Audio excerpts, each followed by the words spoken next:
शांति से भी दुखों का अंत हो जाता है और शांत चित्त मनुष्य की बुद्धि शीघ्र ही स्थिर होकर परमात्मा से युक्त हो जाती है। क्यों व्यर्थ की चिंता करते हो? किससे व्यर्थ में डरते हो? कौन तुम्हें मार सकता है? आत्मा ना पैदा होती है न मरती है, हर काम का फल मिलता है। इस जीवन में ना कुछ खोता है ना व्यर्थ होता है। विषयों का चिंतन करने से विषयों की आसक्ति होती है, आसक्ति से इच्छा उत्पन्न होती है और इच्छा से क्रोध होता है, क्रोध से सम्मोहन और अविवेक उत्पन्न होता है। संयम का प्रयत्न करते हुए ज्ञानी मनुष्य के मन को भी चंचल इंद्रियां बलपूर्वक हर लेती हैं। जिसकी इंद्रियां वश में होती हैं उसकी बुद्धि स्थिर होती है। जो भी मनुष्य अपने जीवन आध्यात्मिक ज्ञान के चरणों के लिए दृढ़ संकल्प में स्थिर है, वह सामान्य रूप से संकटों के आक्रमण को सहन कर सकते हैं और निश्चित रूप से खुशियां और मुक्ति पाने के पात्र हैं। जब तुम्हारी बुद्धि मोह रूपी दलदल को पार कर जाएगी, उस समय तुम शास्त्र से सुने गए और सुनने योग्य वस्तुओं से भी वैराग्य प्राप्त करोगे। केवल कर्म करना ही मनुष्य के वश में है, कर्म फल नहीं। इसलिए तुम कर्म फल की आसक्ति में ना फंसो तथा कर्म का त्याग भी ना करो। तुम्हारा क्या गया जो तुम रोते हो? तुम क्या लाए थे जो तुमने खो दिया? तुमने क्या पैदा किया था जो नाश हो गया? न तुम कुछ लेकर आए, जो लिया यही से लिया, जो दिया यही पर दिया, जो लिया इसी ईश्वर से लिया, जो दिया इसी को दिया। जो मन को नियंत्रित नहीं करते उनके लिए यह शत्रु के समान कार्य करता है। खाली हाथ आए और खाली हाथ वापस चले। जो आज तुम्हारा है कल और किसी का या परसों किसी और का होगा। तुम इसे अपना समझकर मग्न हो रहे हो। सुख दुख, लाभ हानि और जीत हार की चिंता ना करके मनुष्य को अपनी शक्ति के अनुसार कर्तव्य कर्म करना चाहिए। ऐसे भाव से कर्म करने पर मनुष्य को पाप नहीं लगता। जो हुआ वह अच्छा हुआ, जो हो रहा है वह अच्छा हो रहा है, जो होगा वह भी अच्छा ही होगा। तुम भूत का पश्चाताप न करो, भविष्य की चिंता न करो। वर्तमान चल रहा है। क्रोध से भ्रम पैदा होता है, भ्रम से बुद्धि व्यग्र होती है। जब बुद्धि व्यग्र होती है तब तर्क नष्ट हो जाता है। जब तर्क नष्ट होता है तब व्यक्ति का पतन हो जाता है। सम्मानित व्यक्ति के लिए अपमान मृत्यु से भी बढ़कर है। सभी प्राणी जन्म से पहले अप्रकट थे और मृत्यु के बाद फिर अप्रकट हो जाएंगे, लेकिन जन्म और मृत्यु के बीच प्रकट दिखते हैं। फिर इसमें सोचने की क्या बात है? परिवर्तन संसार का नियम है। जिसे तुम मृत्यु समझते हो वही तो जीवन है। एक क्षण में तुम करोड़ों के स्वामी बन जाते हो, दूसरे चरण में तुम दरिद्र हो जाते हो। शस्त्र आत्मा को काट नहीं सकते, अग्नि इसको जला नहीं सकती, जल इसको गीला नहीं कर सकता और वायु इसे सूखा नहीं सकती। आत्मा अमर है। जो लोग इस आत्मा को मारने वाला या मरने वाला मानते हैं वे दोनों ही नासमझ है। आत्मा ना किसी को मारती है और ना ही किसी के द्वारा मारी जा सकती है। न यह शरीर तुम्हारा है न तुम शरीर के हो। यह अग्नि, जल, वायु, पृथ्वी, आकाश से मिलकर बना है और इसी में मिल जाएगा। परंतु आत्मा स्थिर है। फिर तुम क्या हो? तुम ज्ञानियों की तरह बातें करते हो, लेकिन जिनके लिए शोक नहीं करना चाहिए उनके लिए शोक करते हो।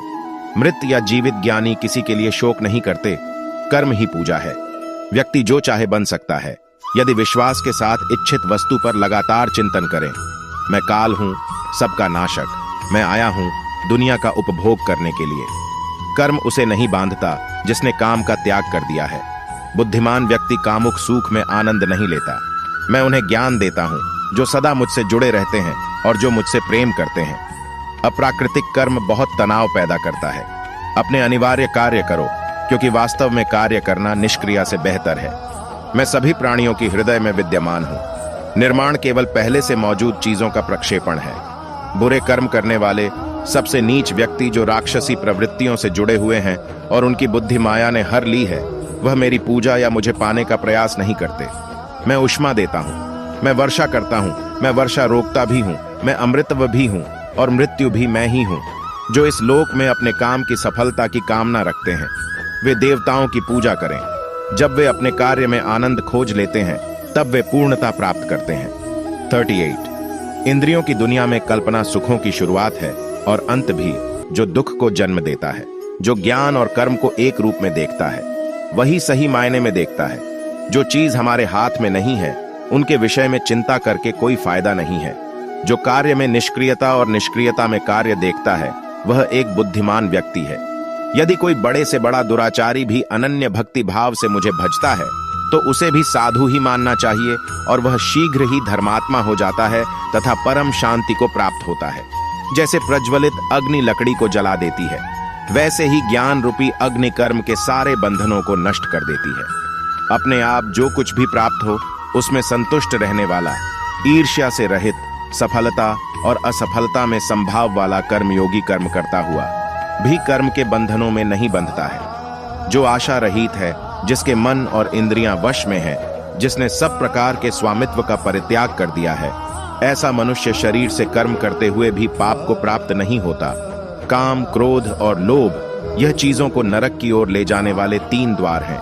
इंद्रियां शरीर से श्रेष्ठ कही जाती है। इंद्रियों से परे मन है और मन से परे बुद्धि है और आत्मा बुद्धि से भी अत्यंत श्रेष्ठ है। जो मनुष्य बिना आलोचना किए श्रद्धापूर्वक मेरे उपदेश का सदैव पालन करते हैं, वह कर्मों के बंधन से मुक्त हो जाते हैं। मन अशांत है और उसे नियंत्रित करना कठिन है, लेकिन अभ्यास से इसे नियंत्रित किया जा सकता है। कोई मनुष्य एक क्षण भी बिना कर्म किए नहीं रह सकता। जैसे पानी में तैरती नाव को तूफान उसे अपने लक्ष्य से दूर ले जाता है, वैसे ही इंद्रिय सुख मनुष्य को गलत रास्ते की ओर ले जाता है। जो कुछ भी तू करता है उसे भगवान को अर्पण करता चल। ऐसा करने से सदा जीवन मुक्ति का आनंद अनुभव होगा। केवल मन ही किसी का मित्र और शत्रु होता है। सदैव संदेह करने वाले व्यक्ति के लिए खुशी ना तो इस धरती पर है, ना ही कहीं और जगह। अपना पराया, ऊंच नीच, मेरा तुम्हारा, ये सब अपने मन से हटा दो और फिर देखो यह सब तुम्हारा है और तुम सबके हो। मनुष्य अपने विश्वास से बनता है। जैसा वो विश्वास करता है वैसा बन जाता है। आत्मा पुराने शरीर को ठीक उसी प्रकार त्याग देती है जिस प्रकार मनुष्य अपने पुराने वस्त्रों को त्याग कर नए वस्त्रों धारण कर लेता है। परिवर्तन ही इस दुनिया का नियम है। कल जो किसी और का था, आज वो तुम्हारा है एवं कल वो किसी और का होगा। आनंद बस मन की एक अवस्था है जिसका बाहरी दुनिया से कोई लेना देना नहीं है। आपका मन आपका शत्रु भी बन सकता है और मित्र भी बन सकता है। सुख का राज कम इच्छाएं रखने में है। भगवान